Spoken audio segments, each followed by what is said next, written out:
CMRL Exalogic മാസപ്പടി കേസിൽ മുഖ്യമന്ത്രി പിണറായി വിജയന്റെ മകൾ വീണയുടെ സ്വത്ത് കണ്ടുകെട്ടണമെന്ന് BJP നേതാവും കേസിലെ പരാതിക്കാരനുമായ ഷോൺ ജോർജ്.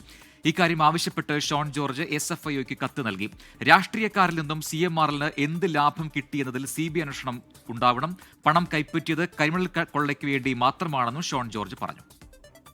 ഇതിനകത്ത് പ്രതികളായിട്ടുള്ള വ്യക്തികളുടെയും മുഖ്യമന്ത്രിയുടെ മകളുടെയും സ്വത്തുവകകൾ കണ്ടുകെട്ടാൻ സെക്ഷൻ 212(14) അനുസരിച്ചുള്ള നടപടി സ്വീകരിക്കണമെന്ന് ആവശ്യപ്പെട്ടുകൊണ്ടാണ് ഇപ്പോൾ ഈ മുഖ്യമന്ത്രിയിൽ നിന്നും മുഖ്യമന്ത്രിയുടെ മകൾ വഴി അല്ലെങ്കിൽ കേരളത്തിലെ വിവിധ രാഷ്ട്രീയക്കാരിൽ നിന്നും എന്ത് ലാഭമാണ് CMRL കമ്പനിക്ക് കിട്ടിയത്, അതിനുവേണ്ടി ഈ സംസ്ഥാനത്ത് എന്ത് നഷ്ടമുണ്ടായി, അത് പ്രിവെൻഷൻ ഓഫ് കറപ്ഷൻ ആക്ട് പ്രകാരം CBI അന്വേഷിക്കേണ്ട കുറ്റമാണ്.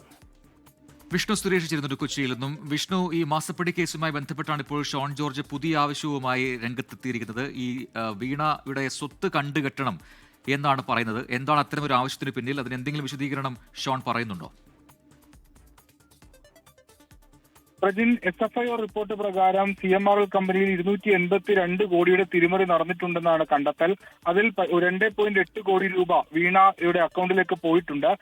അതുകൊണ്ട് തന്നെ ഇതിന്റെ ഷെയർ ഹോൾഡേഴ്സിന് ഈ പണം തിരികെ ലഭിക്കണം. ആ പശ്ചാത്തലത്തിലാണ് CMRLന്റെയും ഈ കേസുകളിൽ പ്രതിയായ CMRL ഉടമയുടെയും അതോടൊപ്പം തന്നെ വീണയുടെയും സ്വത്തുക്കൾ കണ്ടുകെട്ടി ആ പണം അത് ഈ ഷെയർ ഹോൾഡേഴ്സിന് നൽകാനുള്ള നിർദ്ദേശം അല്ലെങ്കിൽ അത്തരം ആവശ്യം ഉന്നയിച്ചാണ് ഷോൺ ജോർജ് കത്ത് നൽകിയിട്ടുള്ളത്. ഒപ്പം ഈ വിഷയവുമായി ബന്ധപ്പെട്ട് എന്തിനാണ് വീണ വിജയന് ഈ പണം നൽകിയത്, അതിന്റെ കാര്യം രാഷ്ട്രീയ ലാഭത്തിന്റെ പശ്ചാത്തലം കണ്ടെത്തുന്നതിന് വേണ്ടി ഒരു അന്വേഷണം നടത്താൻ അത് CBIയോട് ആവശ്യപ്പെടണമെന്ന് ചൂണ്ടിക്കാട്ടിയും SFIOക്ക് നൽകിയ കത്തിൽ പരാമർശമുണ്ട്. ഈ SFIO റിപ്പോർട്ടിന്റെ അടിസ്ഥാനത്തിൽ തുടർ നടപടികൾ വേണം എന്നുള്ളതാണ് ഷോൺ വ്യക്തമാക്കുന്നത്. വിഷ്ണു സുരേഷാണ് വിവരങ്ങൾ നൽകിയത് കൊച്ചിയിൽ നിന്നും.